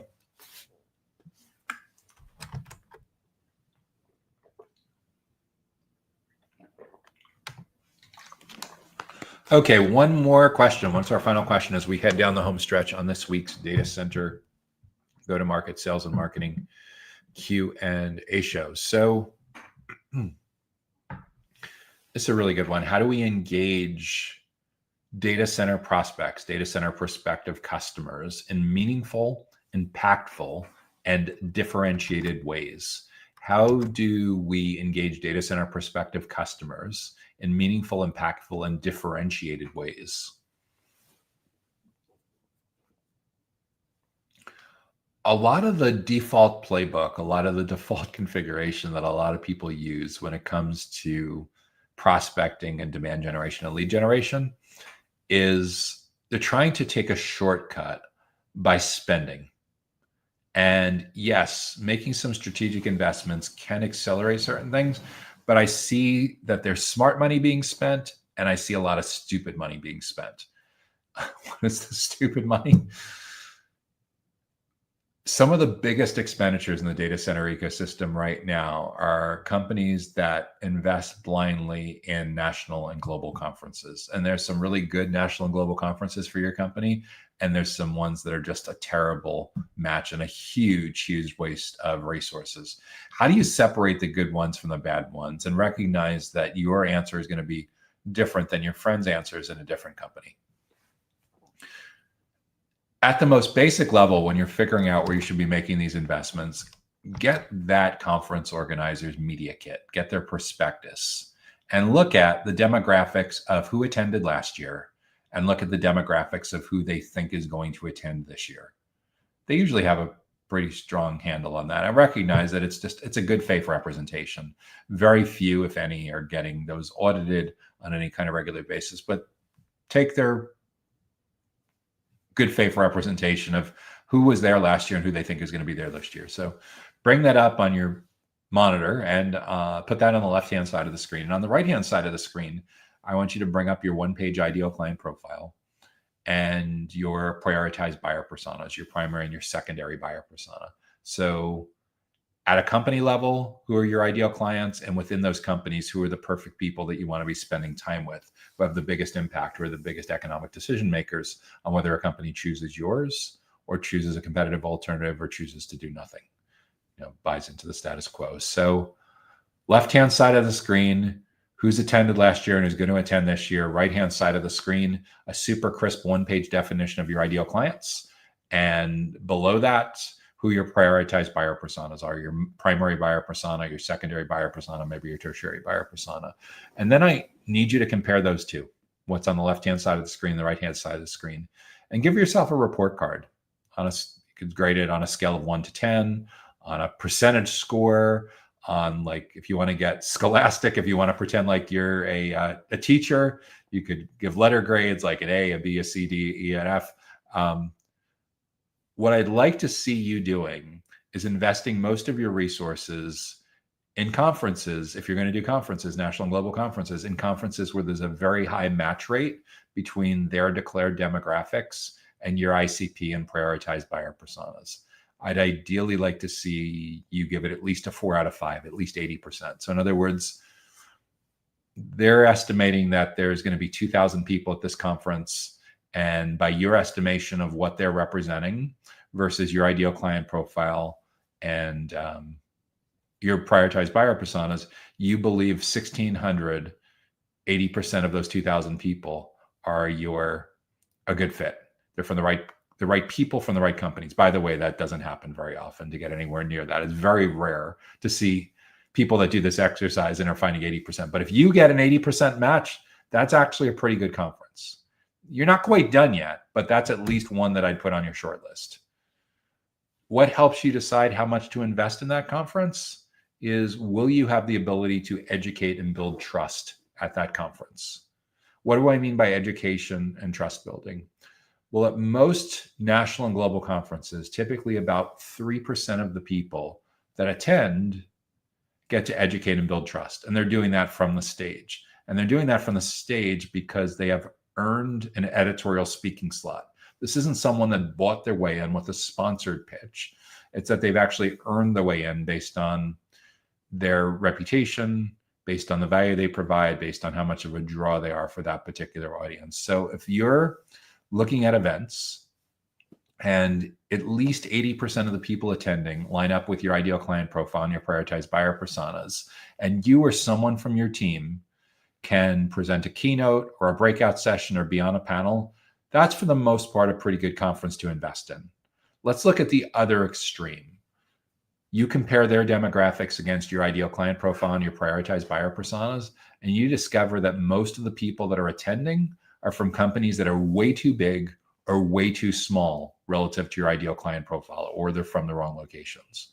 Or along the same lines, you discover that, well, the companies are a reasonably good fit, but they're not attracting the right buyer personas. They're not attracting the right job functions. They're not attracting the right kinds of stakeholders to this particular event. Well, that's one that I'd really give serious thought as to whether you should keep going to year after year. And that other extreme edge case where only a very small sliver of that event matches up with your ideal client profile and your prioritized buyer personas, that's a candidate for potentially divesting away from, potentially effectively firing that so you can free up resources to do a lot more of your owned events where you have incredible clarity on who's invited and the topics and the timing.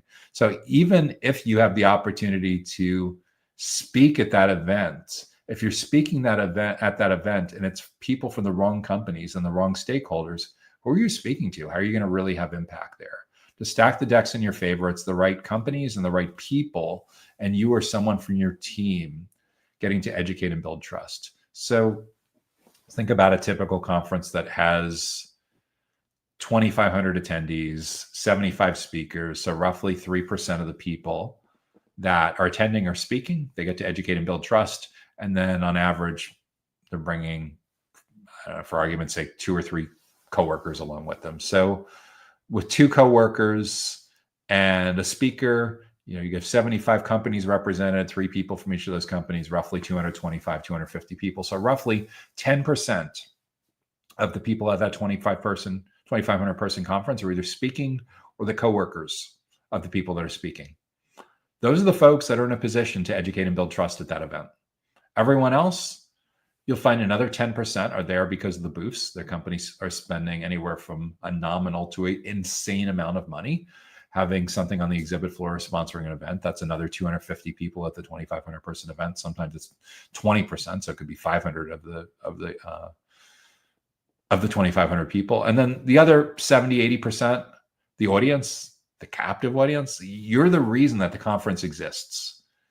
If you're not an attendee at that event, there's no reason that someone would pay to exhibit or sponsor that event. There's no reason that someone would leave their workplace, leave their family, fly across the planet to speak at that particular event if you weren't there as a captive audience. So essentially, you're the product.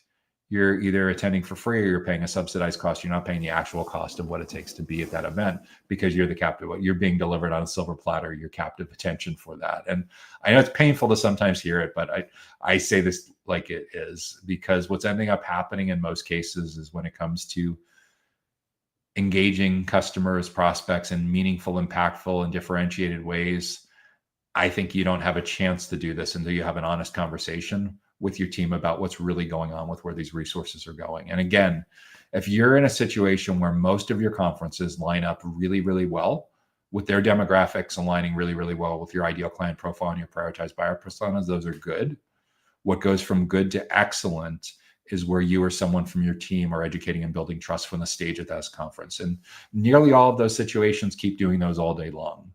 The other extreme, where there's a terrible match between their demographics and yours, big red lights, big stop signs, especially if you're not speaking, even if you are speaking. The gray areas are where people deliberate and spend a lot of effort. And yeah, you can rubric these, you can put point system on these, you can stack rank them. But what I want to make sure is, if you're serious about engaging prospects in meaningful, impactful, and differentiated ways, that you leave enough bandwidth, that you leave enough time, that you leave enough budget to do what's by far and away the most impactful thing of all. Getting super specific about educating and building trust with the perfect people and the perfect accounts. And the way to go about doing that is, regardless of whether you're a data center operator or a technology or a facilities related company or construction, real estate investment, or outsourced sales and marketing, is getting extreme clarity on the ideal client profile at the company level, where your ideal clients are located, how big or small their companies are, what industries or business models they come from. That drives your target account list. And then within those target accounts, who are the 2 or 3 different kinds of stakeholders that matter most? The most important economic stakeholder that has the most important role on the decision committee, that's your primary buyer persona. The second most important is your secondary buyer persona. In a lot of cases, you'll have a tertiary buyer persona. If you're from a much larger company, you may have way more than 3 buyer personas. But if you're relatively small to mid-sized companies, 2 or 3 is a good place to start with your segmentation strategy and your personalization strategy. Once you know who these folks are and who the most important drivers of economic value are, study the heck out of what's going on in their world to truly get client-centric, understand their biggest goals, understand their biggest challenges, and then take that information that you got in their exact own words and use that as your educational events calendar for the next 10 or 12 months. So you figure out 10 or 12 topics, 5 or 6 goals, 5 or 6 challenges. Those are your 10 or 12 big topics for your in-person events, for your webinars, for your on-demand, whatever you're going to do. Those are your 10 or 12 big campaign rocks to move. And then what we want to do is make sure that we invite the right people from the right accounts to learn and grow with your client-facing team members. Your client-facing team members in that context become the featured speaker. And instead of having to be among that 3% that gets to speak or gets to ride off to coast off the fumes of your coworker that was speaking, or instead of pretending that the 45-second interaction at your booth is actually doing anything but swiping a badge. No, we're doing the opposite here. We're getting the right people invited from the right accounts, and some of them will attend part one. Some of them will be receptive to bringing their coworkers to part one. But I can tell you for sure, like, you don't need large numbers on this. What messes the vanity metrics is what screws everyone up on this. They think they need to be in front of hundreds or thousands of people. No, if you have 100 target accounts, and there's, for argument's sake, 12 people on average in a target account, there's 1,200 people that you're trying to impact in that particular segment over the next year, and your conference room holds 15 to 20 people. If you can fill your conference room month after month with one or more stakeholders from your target accounts coming to learn from your client-facing team members, your subject matter experts, magical things happen with lead generation, sales cycle acceleration, education, and trust building. You do not need large numbers. Again, a conference room with 15 or 20 people, with the perfect people, magical things happen.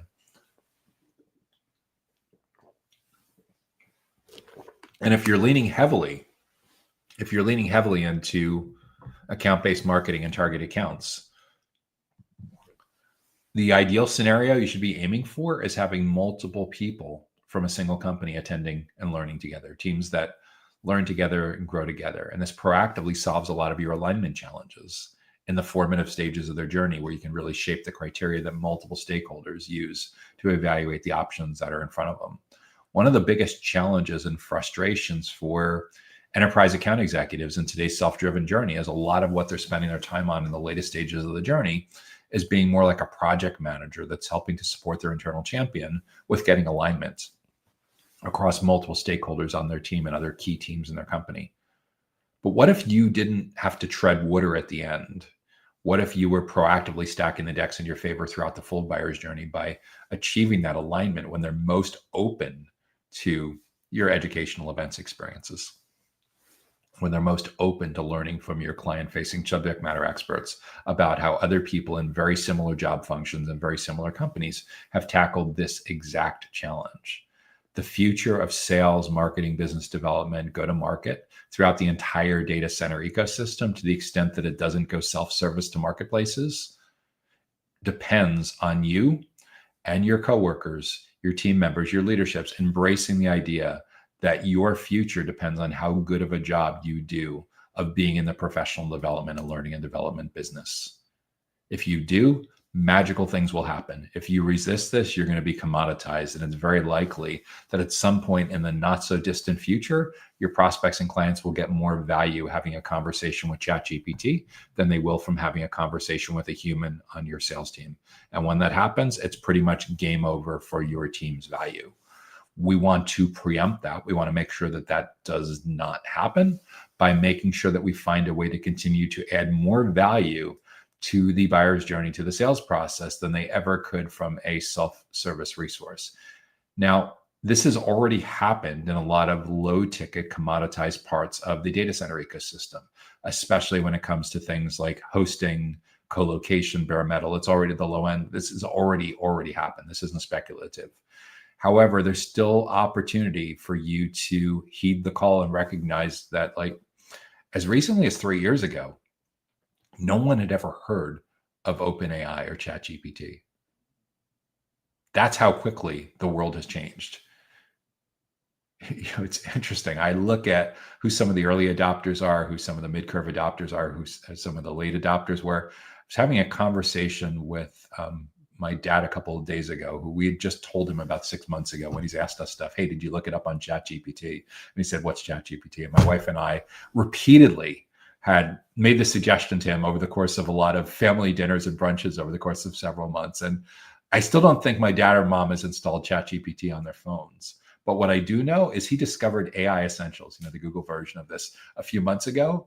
And he doesn't click on 10 blue links anymore. He gets all of his answers from having conversations with AI Essentials. So when I look at when people that are already in their 80s have already made these adjustments, who are the laggards? I used to, especially among the co-location companies that we worked with 10 years ago, I used to get people that told me, we're not going to invest in LinkedIn and videos and webinars because our buyers are different. They don't want to learn that way.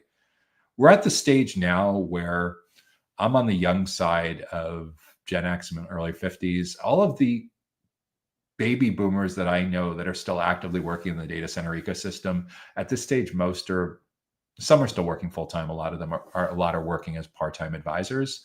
Every single one that I know lives on LinkedIn when they're working. How do you know that? Because obviously at this stage in their career, they're very in demand to speak at conferences and on panels. If you see someone who's in the later stages of their career sharing their decades of wisdom with you, and you take a nice screenshot of one of their slides and you write a little text post on LinkedIn and you mention them, you will be shocked within minutes after they get off the stage, they're hitting the like button and thanking you.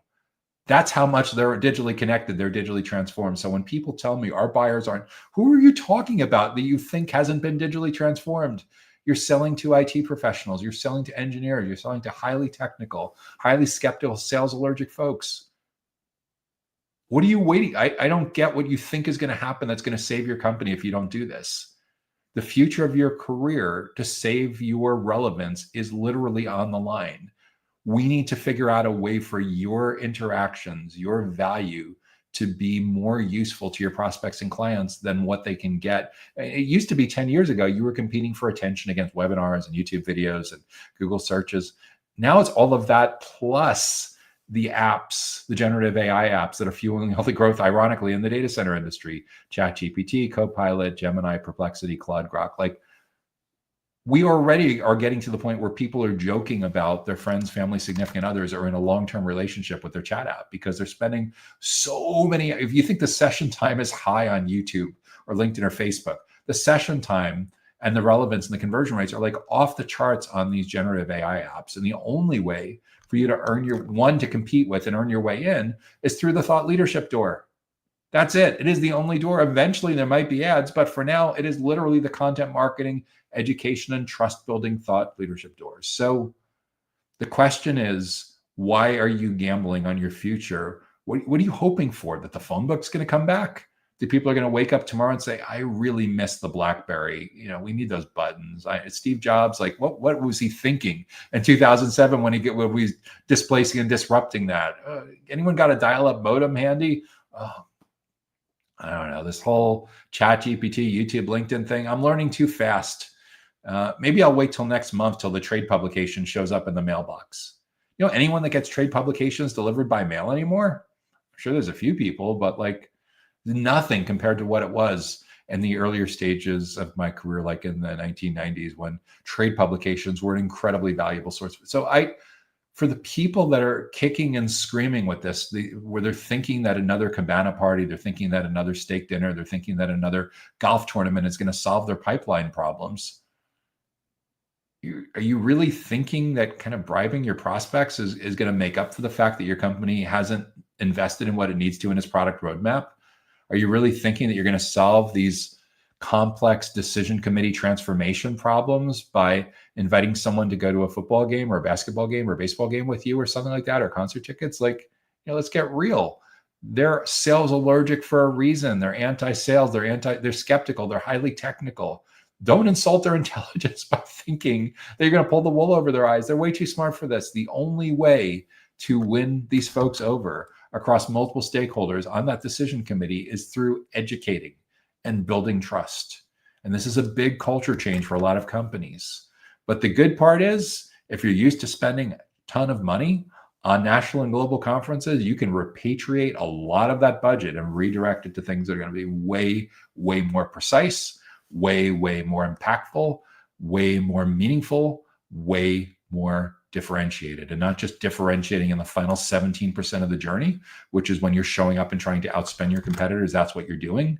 You're throwing all of your resources into the final 17% of the game and ignoring the first 83% of the game. No, the game is won or lost in that first 83%. You're deluding yourself if you're thinking that you can put little leaguers on the field against the New York Yankees or the Mets or the Giants or the Patriots or whatever your favorite team is, or Manchester. You're deluding yourself if you're thinking you're going to put kids on that team against professionals until the last quarter, and then you'll put the professionals in. Like, what the heck are you thinking?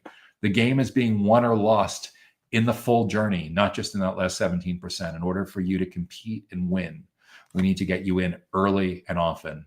25 to 30 touch points throughout the full journey. This isn't one and done, and we need to get you in there as early as possible to shape the criteria so you can engage your data center prospective customers in meaningful, impactful, and differentiated ways.